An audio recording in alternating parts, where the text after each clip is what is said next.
अपने सभी निर्णयों में मेरी सरकार ने संघीय ढांचे की सामूहिक शक्ति का अद्वितीय उदाहरण भी प्रस्तुत किया है। केंद्र और राज्य सरकारों के बीच इस समन्वय ने लोकतंत्र को मजबूत बनाया है और संविधान की प्रतिष्ठा को सशक्त किया है। माननीय सदस्यगण, आचार्य चाणक्य ने कहा है, तृणम लघु तृणात् तूलम तूलादपि च याचकः वायुना किम न नीतो असो माम्यम या चयस्यति। अर्थात याचना करने वाले को घास के तिनके और रुई से भी हल्का माना गया है।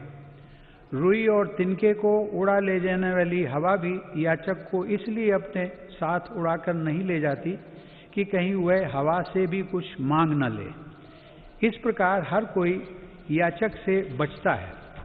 इसका अभिप्राय यह है कि यदि अपने महत्व को बढ़ाना है तो दूसरों पर निर्भरता को कम करते हुए आत्मनिर्भर बनना होगा।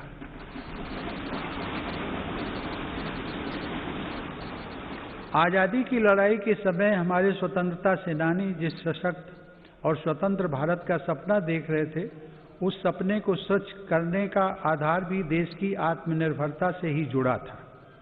कोरोना काल में बनी वैश्विक परिस्थितियों ने जब हर देश की प्राथमिकता उसकी अपनी ज़रूरतें थी, हमें ये याद दिलाया है कि आत्मनिर्भर भारत का निर्माण क्यों इतना महत्वपूर्ण है। इस दौरान भारत ने बहुत ही कम समय में 2200 से अधिक प्रयोगशालाओं का नेटवर्क बनाकर हजारों वेंटिलेटर्स का निर्माण करके पीपीई किट से लेकर टेस्ट किट बनाने तक में आत्मनिर्भरता हासिल करके अपनी वैज्ञानिक क्षमता,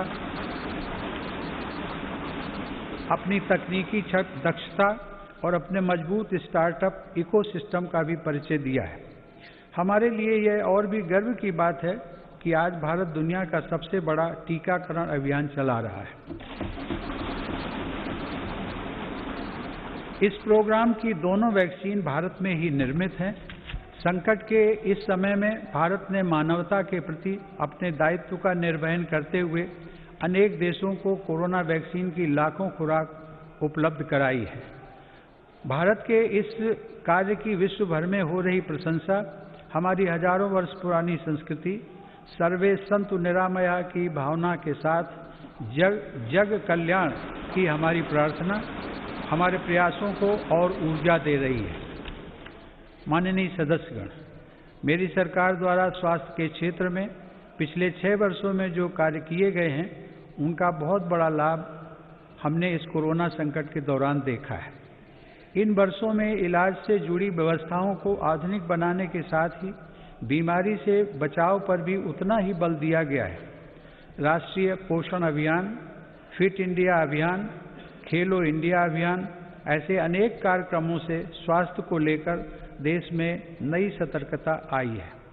आयुर्वेद और योग को बढ़ावा देने के मेरी सरकार के प्रयासों का लाभ भी हमें देखने को मिला है। मेरी सरकार के प्रयासों से आज देश की स्वास्थ्य सेवाएं गरीबों को आसानी से उपलब्ध हो रही हैं तथा बीमारियों पर होने वाला उनका खर्च कम हो रहा है। आयुष्मान भारत प्रधानमंत्री जन आरोग्य योजना के तहत देश में 1.5 करोड़ गरीबों को 5 लाख रुपए तक का मुफ्त इलाज मिला है। इससे इन गरीबों को 30,000 करोड़ रुपए से ज़्यादा खर्च होने से बचे हैं। आज देश के 24,000 से ज़्यादा अस्पतालों में से किसी में भी आयुष्मान योजना का लाभ लिया जा सकता है।